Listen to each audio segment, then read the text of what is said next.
Dear viewers, welcome back to my channel English Grammar CSCR.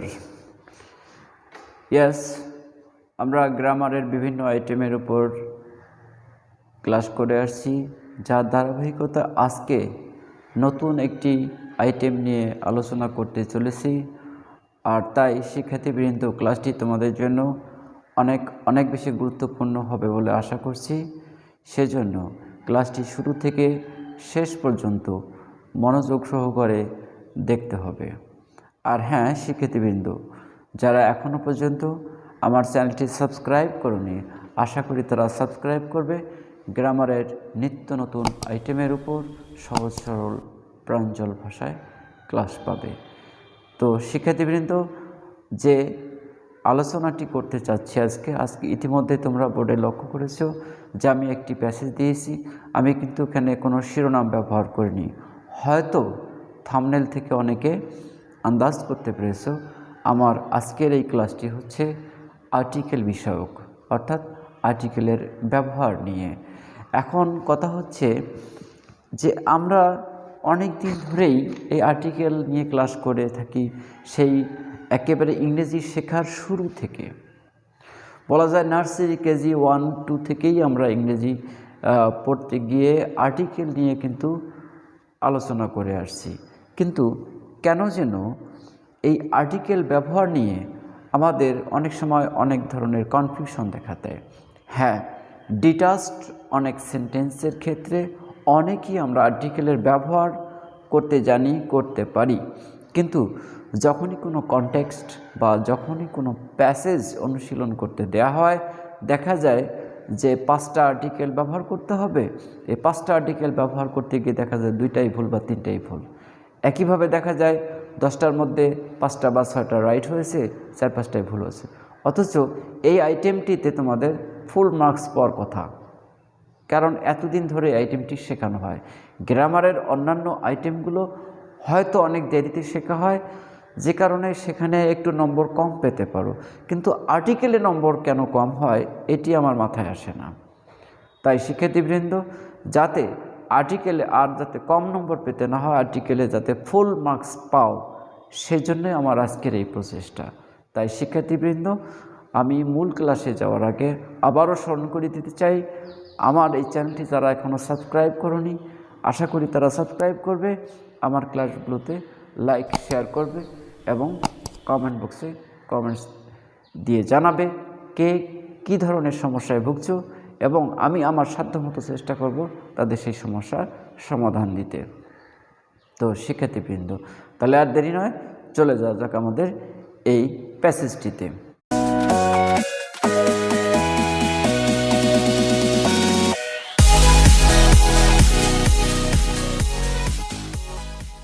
Yes, যেমন এখানে প্রথম দেওয়া আছে কি, মিস্টার জন ইজ ইউরোপিয়ান।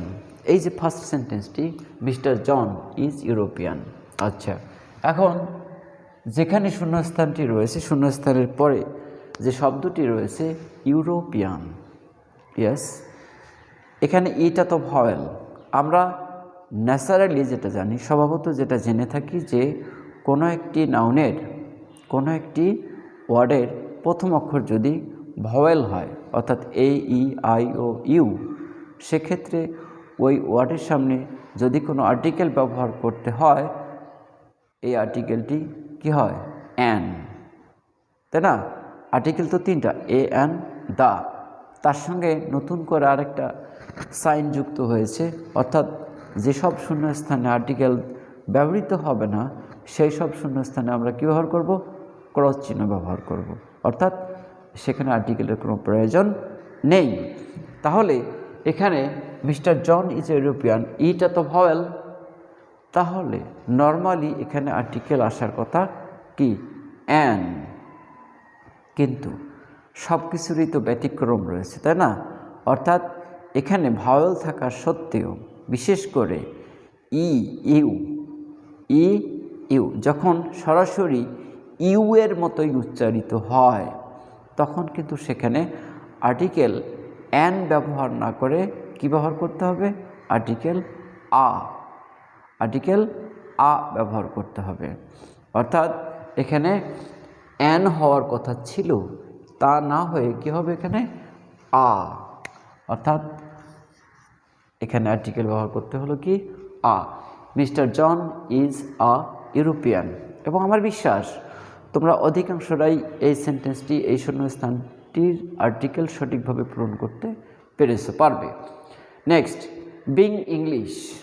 লক্ষ্য করো, being English, he knows English well. এখানে শূন্যস্থানের আগে, এখানেও ইংলিশের আগে শূন্যস্থান, আবার এখানেও ইংলিশের আগে শূন্যস্থান। কিন্তু এই দুই ইংলিশের মধ্যে পার্থক্য কি?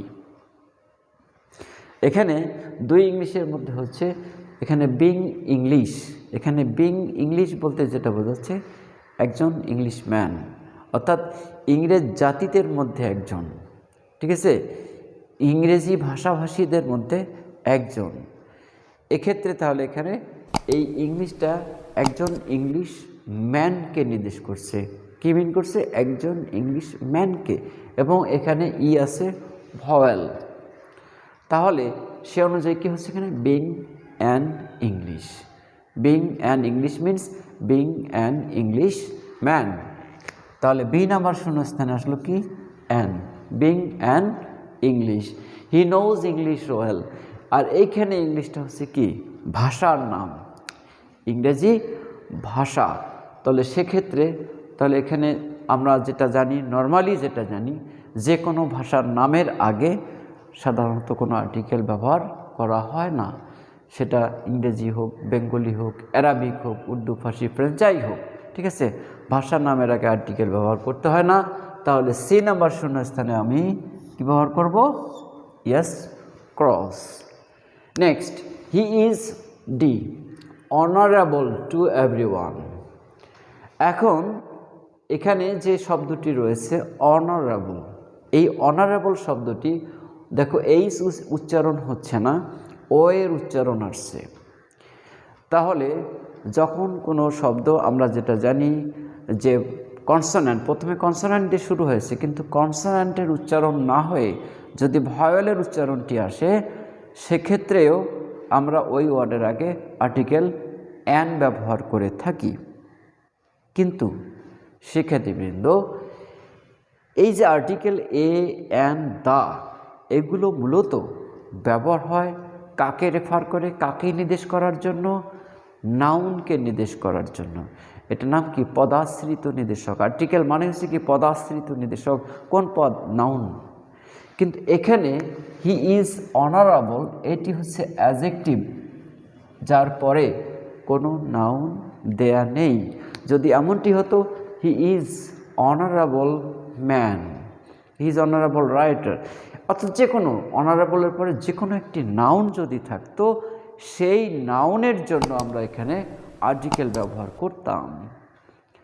যেহেতু subject plus verb plus adjective, এরপরে আর কোনো নাউন নেই, যেহেতু নাউন নেই, কাজেই এখানে এই শূন্যস্থানের জন্য কোনো আর্টিকেল ব্যবহৃত হবে না। আর্টিকেল ব্যবহৃত হবে কেবলমাত্র নাউনকে কেন্দ্র করে। ঠিক আছে, কেবলমাত্র আর্টিকেল নাউনকেই নির্দেশ করে। যেহেতু নাউনটিই নেই, কাজেই এখানে কোনো আর্টিকেল ব্যবহৃত হবে না। অর্থাৎ ডি নাম্বারে কি আসছে? ক্রস। এখানে আর্টিকেল ইজ নট নেসেসারি। তাহলে he is honourable to everyone though he is one eyed man. লক্ষ্য করো এবার, ওয়ান আইড ম্যান, এখানে যদি ম্যান না থাকতো তাহলে এখানেও কিন্তু কোনো আর্টিকেল ব্যবহৃত হতো না। কিন্তু ওয়ান আইড ম্যান, এখানে এই যে ওটা ভাওয়েল, কোনো সন্দেহ নেই, কিন্তু ওয়া যদি যদি ওয়ার মতো উচ্চারিত হয়, সেক্ষেত্রেও তার আগে আর্টিকেল অ্যান না হয়ে কি হবে? আ, অর্থাৎ he is a one eyed man. Next, one day having sauce, he went to USA. One day having, এখানে এফ নাম্বারটা লক্ষ্য করো। এখানে এই যে হ্যাভিং সস বলতে এখানে কি একটি মিডিয়াকে, একটি মাধ্যমকে বোঝাচ্ছে। কাজেই এখানে এটা কিন্তু এস ও এস পড়া হয় না, সস পড়া হয়। এক্ষেত্রে আমরা কি করব? এস উচ্চারণ না হয় কি সস যেহেতু উচ্চারিত হচ্ছে, কাজে এখানে আমরা পড়ব কি এ। তাহলে one day having a sauce he went to USA, আবার ইউএল, এখানেও কিন্তু অ্যান হওয়ার কথা ছিল, কিন্তু ইউএসএ এটিকে যদি আমরা ইলাবোরেট করি ইউনাইটেড স্টেটস অফ আমেরিকা, এটি অর্থাৎ যে কোনো ভৌগোলিক নাম, ইউএসএ, ইউকে, ইইউ, এ ধরনের ভৌগোলিক নামের ক্ষেত্রে আমরা আর্টিকেল, সাধারণত আর্টিকেল কি, দা ব্যবহার করি।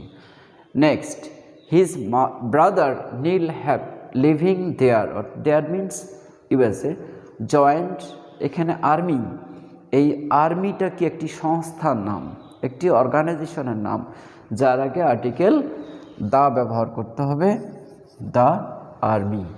ওকে, last year he is younger of the two brothers, এখানে হি ইজ ইয়াঙ্গার, ইয়াঙ্গার কি comparative degree, comparative form.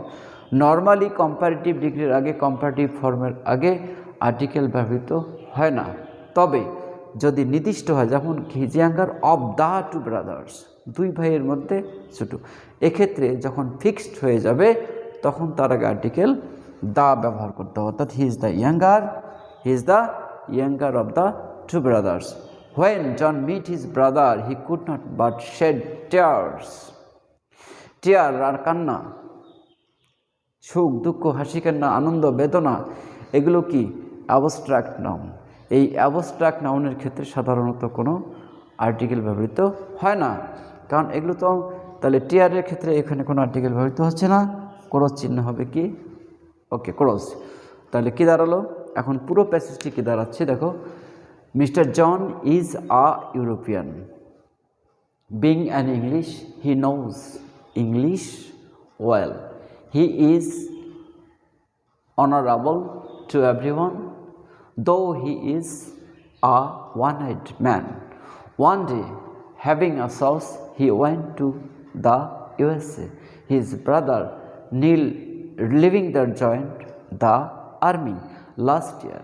He is the younger of the two brothers. When John met his brother, he could not but shed tears. Okay, তাহলে অর্থাৎ মানে আমার এই প্যাসেজটিতে আর্টিকেলের ব্যবহার সঠিক হয়েছে কি না, আমি যে আর্টিকেলগুলো ব্যবহার করলাম সেই আর্টিকেলগুলো ব্যবহার করার পরে আবার প্যাসেজটি থরলি একবার রিডিং পড়লে ওই শূন্যস্থান পূরণের আলোকে, তাহলে আমাদের অনেক ভুল কিন্তু ধরা পড়ে যাবে। তাছাড়া আর্টিকেল ব্যবহারের ক্ষেত্রে যদি আমরা একাধিকবার রিডিং পড়ি তাহলেও কিন্তু আর্টিকেলের সঠিক ব্যবহার অনেক সময় উদ্ধার হয়ে আসে। হ্যাঁ, কোনো কোনো জায়গায় নাও হতে পারে, সেক্ষেত্রে হয়তো নিয়ম সিদ্ধ হতে হবে।